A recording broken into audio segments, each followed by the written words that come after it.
Good evening, everybody. Welcome back to Middle Management Gamer. Here are 5 reasons if you haven't played Renegade, you should. This one's a special viewer request coming out from the Tascam Raider, so here we go. Number 1. This is the great-grandfather of all beat-em-ups. If there's something you enjoy in a beat-em-up game, this one is the Forebear and probably did it first. Originally released by Taito in the Japanese arcades as Neketsu Kuho Kunio-kun, this translates into Hot-Blooded Tough Guy Kunio. This is the first game in the Kunio-kun series, which includes such games as Super Dodgeball and River City Ransom, which is a personal fave. This was the first game ported from the arcade to the Famicom by Technos of Japan. They would also later port Double Dragon, which is a little more well-known and popular than Renegade. However, everything it has it owes to the formula created here. That is the 4-way combat, the punch-kick combos, and the jump kicks, as well as the grabbing and throwing of opponents and beating them up while they're on the ground. The opponents are capable of taking multiple hits before going down, and you have to use a little bit of strategy when deciding who you're going to attack and when. Some of the limitations created here was the side-scrolling was difficult due to the fact that they could only handle a certain number of sprites on the screen at a time. Instead of scrolling to the right and getting new enemies to appear as you proceed, new enemies appear from off-screen as you defeat old ones, or as you move from one area to the next via a doorway or by defeating a boss. This is only a small limitation, honestly, and you don't even really notice when you're playing. As you beat the enemies, it gets harder because sometimes maneuvering around the small screen is more difficult. Due to the limitations with the side-scrolling, instead, the game is separated into zones that you move through to fight the various enemies. The first zone was the subway station, then the subway car, then the end of the line where we fight the boss. Kunio and the boss here are doing what I call the Battle of the Best, but then I decided to wear a vest as well. The bosses are basically just like souped-up versions of the enemies you've already fought. They take a little bit more damage, they have a slightly different move set. In this case, the gentleman has a jump kick. And if you try to grab them and throw them right out, you can't. They take a little bit more damage before you can do that. And then when you finally beat the boss, you get introduced to Mr. K face to face, and he says his nice little one-liner, "You ain't tough enough for me." Once you beat that stage, you'll move on to the next stage, which is the docks. As you can see, it's a completely different gang that we're interacting with here at the docks. There are 4 zones in the game, the first zone being the subway station, the second zone, the docks, which is the one I'm in now, the third zone is the business district. The 4th zone, I think, is basically just an extension of the business district and contains gangs from the first 3 zones. As you can see, when we go to the docks here, we have a different gang than the 50s greasers that we dealt with during the subway. This is the biker gang with his purple jumpsuits and their white bandanas, I guess to keep their hair out of their face when they're riding their motorcycles. Each stage has a little bit different music and a little bit different feel to it, and the gangs do develop stronger tendencies as you fight through them. These guys do a little bit more ducking when you jump kick them, and they'll also try to run you down when you get down and try to beat one up on the ground. Reason number 3 to play Renegade. Renegade had some mechanics that the successors left out when it came time to move forward. Although Double Dragon is considered a far superior game to Renegade, it had cool things like conveyor belts, and they actually perfected the side-scrolling aspect from the arcade game when they brought it to the Famicom. One thing that Renegade did have that Double Dragon could not boast was this really cool motorcycle scene. When you get to the second stage of World 2, or Zone 2, you get to interact with the motorcycle gang in their element on motorcycles. And as you fight them, you get to steal a motorcycle, and that's how you get to part 2-3 of the zone.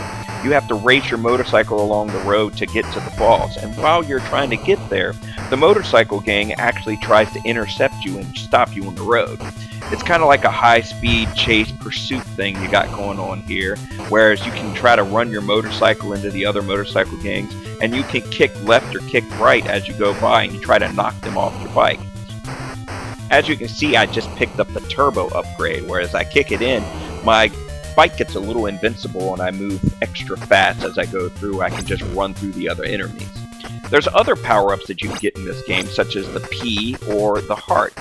The way this game's set up in the mechanics is you have to perform certain moves as your timer reaches certain times. Kind of like the fireworks displays that you would get at the end of Super Mario Brothers. If you're beating up a certain enemy on the ground and the clock has 1:35, you might get the power-up or the heart. So that's a different way of doing power-ups. You have to kind of know what the clock's supposed to read when you're doing it. As I got to the end of this game, you can see one of our next bosses, the leader of the biker gang with his mohawk and his black biker vest. Pretty cool. And then, once again, as Mr. K beats him, you ain't tough enough for me. You tell him, Kunio. You tell him. Reason number 4, equal opportunity gang variety. The first stage had the greasers, the second stage had the biker gangs. The first gang's leader was taken right out of the warriors. The third stage was interesting. It's the first game where I fought an all-female gang in a video game. Wasn't something that you really saw a lot of in the 80s, was a female villain, which was kind of refreshing. These are some of the most difficult regular baddies that you'll fight throughout the game, as every single one of them comes with a weapon. They have bicycle chains and or purses. And inside those purses is actually a brick. It says so in the game manual. I remember reading it as a kid. You see, just a second ago, I had one of those white hearts develop. The way you get those white hearts is by fighting the third enemy on the ground while the timer has an even number in the right-hand digit. That is an extra man, so that was one of those game mechanics that I mentioned earlier. What separates this stage from the rest of the game as well, or I should say from earlier stages in the game, is this is the first opportunity where you get a choice where you proceed. On the left is a door that takes you to the bar, or the right, which takes you to probably the most difficult boss in the game. That is Kim. Kim is ginormous. She is vicious. She picks you up and throws you around. She gives you, like, just so many smacks to the face. A smackada, smackada, smackada. Not only is she the biggest boss that you encounter in the entire game, she actually has the highest endurance out of any of the bosses that you fight. It takes 3 jump kicks to actually knock her down, whereas most other bosses only take 2. When you're fighting her and you're doing those jump kicks, she lurches forward a little bit every time you hit her. So if you don't start the first one far enough away, by the time you try to do the third one, she'll grab you. And once again, it'll be a smackada, smackada, smackada. As you can see, I really struggled in this boss fight. She almost took me out, but I was able to beat her. You just have to adjust your techniques a little bit because she's definitely more vicious than the other one. And of course, Kunio's going to come forward with the "you ain't tough enough for me." Joke's on you, fella. That was pretty tough for me. And that brings us to reason number 5 to play Renegade. Difficulty escalation within a simple concept.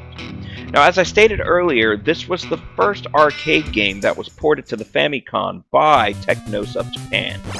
Now, the arcade game that this is based on was a side-scrolling beat-em-up. And the Famicom, although capable of handling a side-scrolling game at the time, they hadn't figured out how to do it yet. So they came up with this technique, the transitions from stage to stage.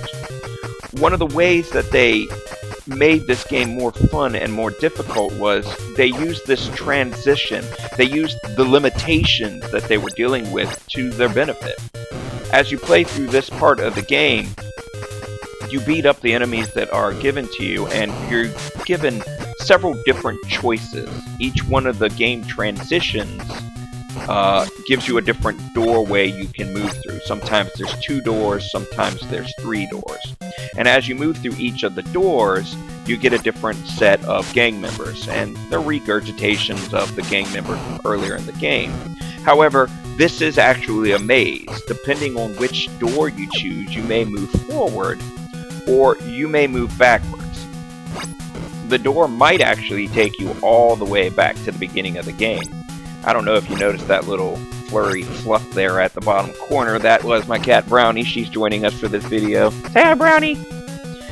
Anyway, she doesn't really like being on camera, so we'll let her go. Oh, Brownie decided to stay and join us in the video. She's going to sit there in the corner and run her head into the back of my headphones as I'm trying to record the video. But Can't really be mad at her, she's super cute. Anyway, this right here is a sequential gameplay video that I'm recording. Most of the videos I've recorded in the past have been several hours of footage that I've cut and pasted down to a 10 to 12 minute video. This one is a straight playthrough. I did cut out 2 of my deaths for pacing purposes, but you can play through the game in roughly 12 minutes if you take the most direct route. So that is what this is, the most direct route. This is the hardest room that you'll encounter on the direct route to the boss. That's 3 of the first level bosses in one room. However, if you want to take a more difficult approach, you can take some of the other doors and loop around several times. There is a room that has 2 Kims that you fight simultaneously. If you jack up the difficulty of the game, the rooms actually contain different characters that you have to fight through, and the final boss fight is a little different as well. Traveling through this door will take us to the final boss, that is Sabo. He is a corrupt businessman that apparently kidnapped your girlfriend, and he has a gun. That gun will kill you with 1 hit if you're not careful. He has a kick, and if you try to grab him, he'll kick you out of the way. And he can also pistol whip you. If you're close enough to him, when he whips out the gun, it'll knock you down.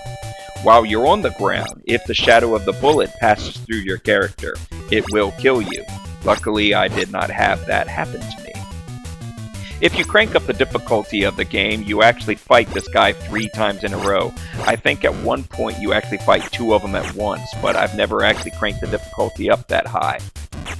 That brings us to the end of the video, ladies and gentlemen. I hope you enjoyed. I hope that you'll like and share this video with your friends, and if it's your first visit to the channel, don't forget to subscribe and ring the bell for notifications. Special thanks to the Taskin Raider for his request. I hope you enjoyed. Good night.